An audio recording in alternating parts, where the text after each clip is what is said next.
Olá, amores, tudo bem? Bom, meu sétimo ano, hoje nós estaremos iniciando o capítulo 5 do livro de vocês, tá bom? Onde a gente vai tratar hoje dos números inteiros, tá? Bom, até então a gente estudou o conjunto dos números naturais. O que significa isso, professora?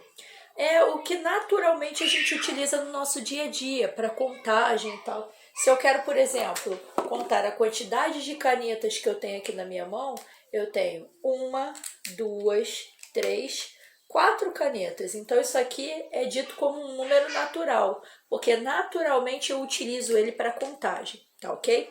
Hoje nós vamos passar a estudar os números inteiros. O que são os números inteiros, pessoal?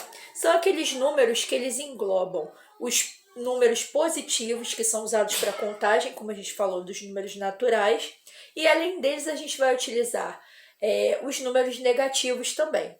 Números negativos são aqueles números que são utilizados com sinalzinho de menos, tá? Na frente. Mas, professora, o que a gente usa ele especificamente?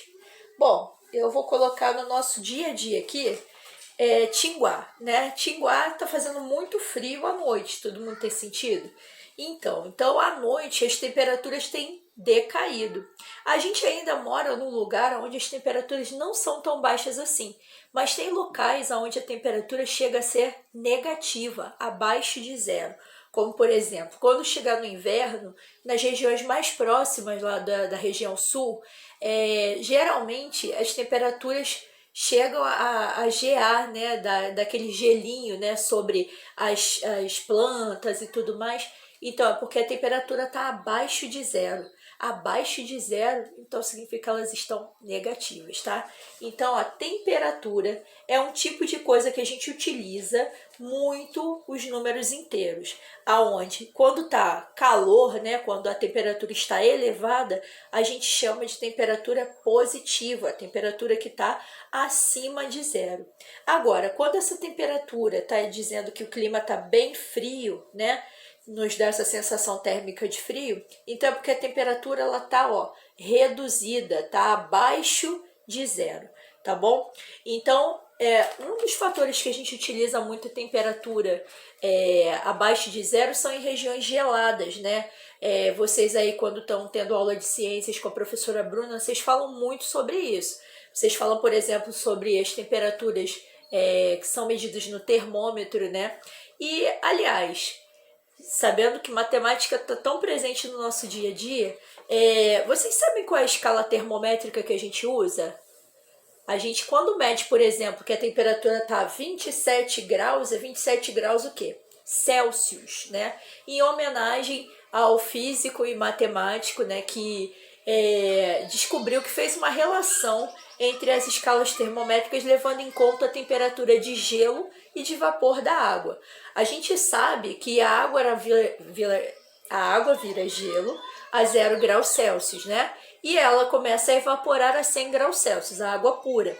Então, a partir disso, Celsius chegou a fazer uma relação de escala termométrica para que a gente pudesse hoje em dia contabilizar essa questão de temperatura, tá? Então, os números inteiros estão mais presentes no nosso dia a dia do que a gente imagina, tá bom? Então, a gente pode contabilizar números positivos e números negativos na temperatura, tá bom? Uma outra coisa que a gente utiliza muito esse conceito de números positivos e negativos é em questão de altitude. Quando você está lá na aula da tia Laude falando sobre geografia, né? Falando sobre geografia física, aonde você consegue medir altitude, né? De algum morro, algum iceberg, alguma coisa assim, você contabiliza a profundidade das coisas por meio de números inteiros. Quando a gente diz no nível do mar, significa o nível zero, onde aquilo dali está no nível natural, é o solo, normal. Agora, acima daquilo dali, aquela altitude ela é positiva, porque você está adquirindo altura. Abaixo daquilo, se tiver algo submerso, aquilo é considerado negativo. Então, a profundidade negativa, que está abaixo de zero, que é abaixo do nível do mar, tá? Então, uma outra aplicação aí de números positivos e negativos no nosso dia a dia. Bom, além disso, o setor financeiro utiliza muito também esse conceito de números positivos e negativos. Quando, por exemplo, a gente vai averiguar o extrato bancário, tá? Quando a gente faz um depósito, certo? Esse depósito significa que eu acrescentei, que eu somei, que eu adicionei valor à minha conta. Então, um depósito é dito como algo, um saldo positivo. Agora, quando eu vou fazer uma compra ou realizo um saque num caixa eletrônico, o saque ou um débito, né, que a gente chama, o débito é uma retirada, é um número, valor negativo da minha conta. Não significa que a minha conta, nesse caso aqui, está negativa, mas significa que eu retirei. E retirar na matemática, em geral, está ligado ao sinal de menos, tá? Imagina, por exemplo, que eu vou ali no mercado, certo? E eu tô com 10 reais, mas a minha compra deu 12 reais. E aí eu teria como pagar? Não. Mas aí eu posso falar assim, olha, eu vou te dar 10 reais e vou ficar devendo 2 reais. Dever significa sinalzinho de menos. Então, o meu saldo lá tá menos 2 reais. Quando eu for lá uma próxima vez, eu tenho que dar esse valor. Se eu tiver 5 reais fazendo a minha compra, eu sei que só vou ter que gastar 3, porque 2 é do meu saldo devedor. Deu para entender isso? Bom, e além disso, a gente pode usar também no balanço empresarial. O que significa isso, professora? Se eu vou fazer um comércio ou alguma coisa que eu estou vendendo, sei lá, eu vendo produtos da Avon, certo? Se eu vejo que os produtos que eu vendo estão me dando um lucro, né, que eu estou tendo um retorno, então significa que esse meu retorno, esse lucro que eu estou tendo é algo positivo. Então minhas vendas, né, estão superando, eu estou recebendo alguma coisa com aquilo. Agora, se eu, além de vender produtos, eu começo a consumir aqueles produtos também, eu vou comprando e tal, se eu compro mais do que eu vendo, então significa que eu vou ter um prejuízo, né? Que eu vou, na verdade, não vou estar lucrando. Então, prejuízo significa menos e saldo, lucro, né? Significa mais, tá bom? Então, por exemplo, aqui no gráfico, eu posso observar aqui que o zero é o nível de estagnação. Se eu ganho acima do zero, é porque eu tenho um lucro positivo. Se eu devo alguma coisa, se o meu balanço está abaixo de zero, então significa que eu perdi valor, que eu não estou conseguindo que os meus negócios possam ir bem, tá bom? Então, lembrando que na matemática, como está muito ligado ao nosso cotidiano, a gente utiliza sempre essa condição de números positivos e negativos, tá ok? Aí a gente tem como comparar esses números através de uma reta numérica, que é o que eu vou mostrar para vocês agora, tá? Quando a gente falava só em números naturais, a gente lidava com essa parte daqui, ó. O primeiro número natural é o zero, tá ok? E, ó, do zero em diante, eu só teria valores positivos, porque eu estou contabilizando coisas, eu estou só recebendo coisas, tá? Por exemplo, eu ter uma caneta, 2 canetas, 3 canetas, eu estou só acrescentando, eu estou contabilizando, eu não teria valor negativo. Agora, a partir do momento que eu tiver devendo coisas, né, aí sim eu vou ter esse setor de cá, que é o setor negativo, tá bom? Então, a reta numérica dos números inteiros, ela compõe todos os números naturais mais os números negativos, tá bom? Lembrando que ela é uma reta que ela é infinita, tanto para lá quanto para cá, tá? Tanto para a direita quanto para a esquerda. Mas que ela é crescente para a esquerda, ou seja, todo número para a direita, desculpa.